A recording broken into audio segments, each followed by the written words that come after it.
Before we start this horrifying story, I just wanted to say thank you guys so much for all the love and support of tape 1 of this new series.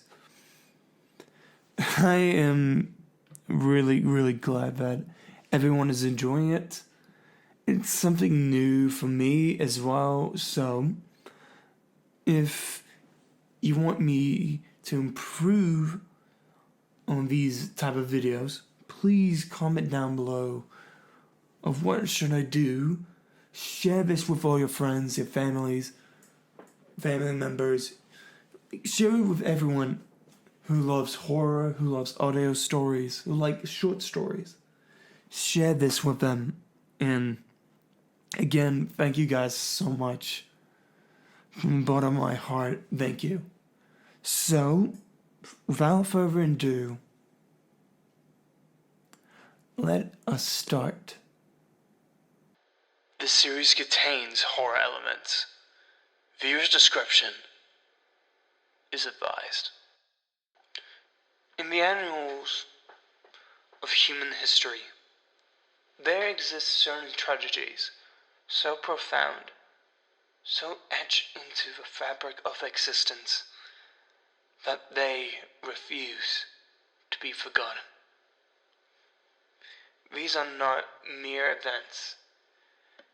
They are the echoes of anguish, the whispers of torment, and the harbingers of darkness that beckons those who dare enter their realm. For some tragedies are not content to rest in the past, but instead they linger like malevolent specters, waiting to unleash their great evil upon those who unwillingly step into their shadowed domain. And this is what tonight's story is about. These tales of cautionary reminders of the relentless powers that the past can exert on the present, a chilling testament to the enduring capacity of human suffering to manifest as something far more sinister. For one person, this is that exact command. I call this tale The Weeping Widow.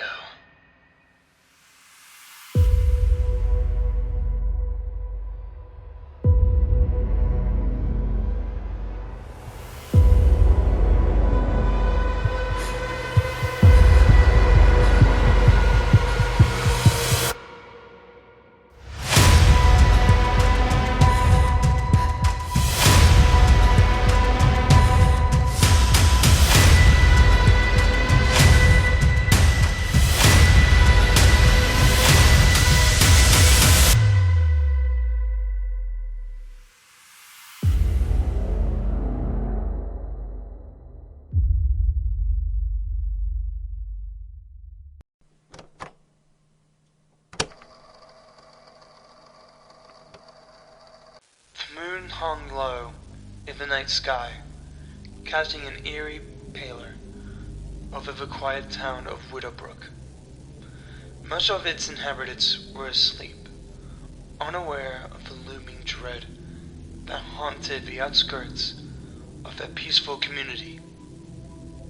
In Widowbrook, there existed an old, crumbling bridge known as Widow's Crossing.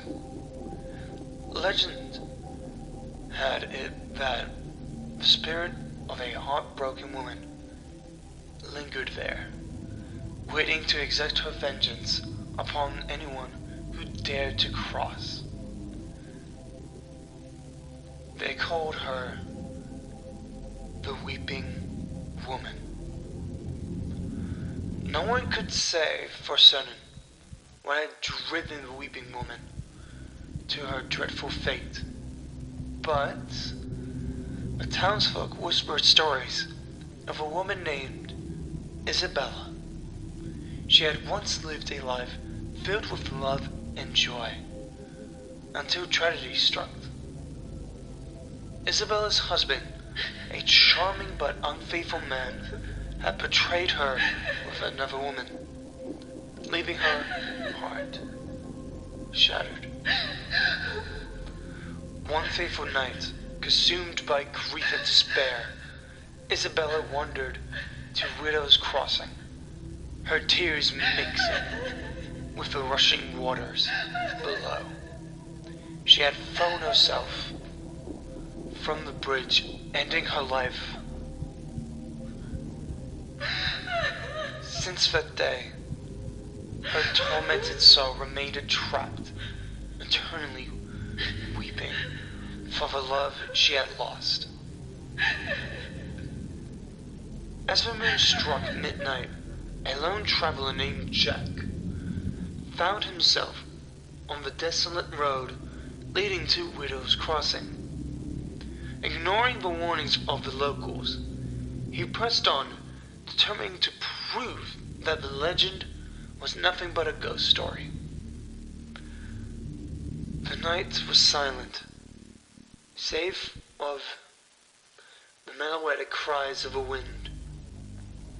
Jack's footsteps echoed loudly as he approached the bridge.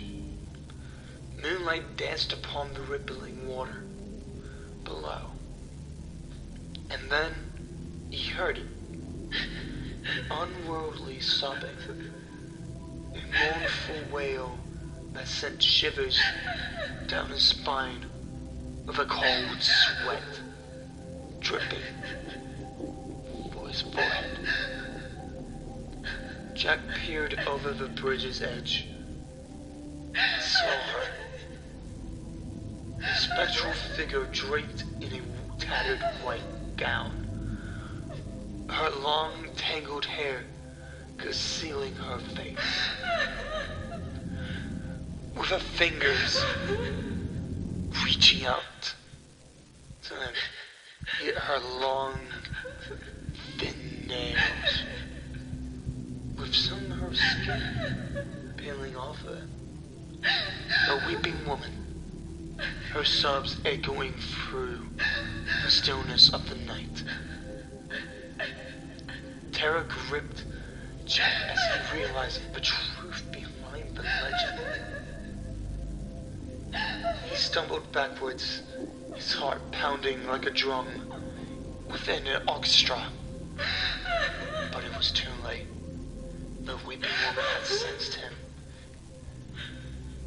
and his presence, and turned her hollow eyes upon him. A mournful gaze bore into his very soul, and in that instant, Jack knew the depths of her despair. She reached out with spectral hands, her touch as cold as ice. Jack screamed, but his cries were swallowed by the darkness of the night.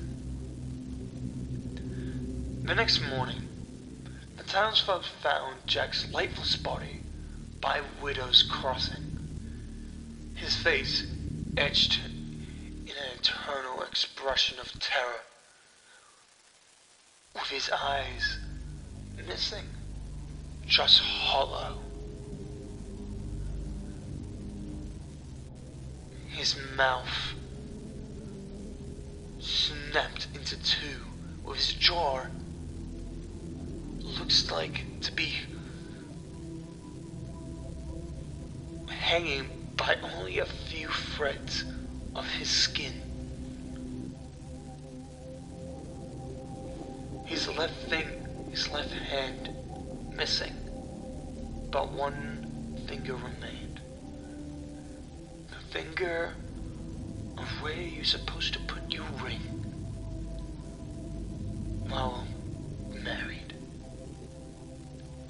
And so the legend of the weeping woman endured, a haunting reminder that some tragedies are too profound to be forgotten, and some spirits are too vengeful to rest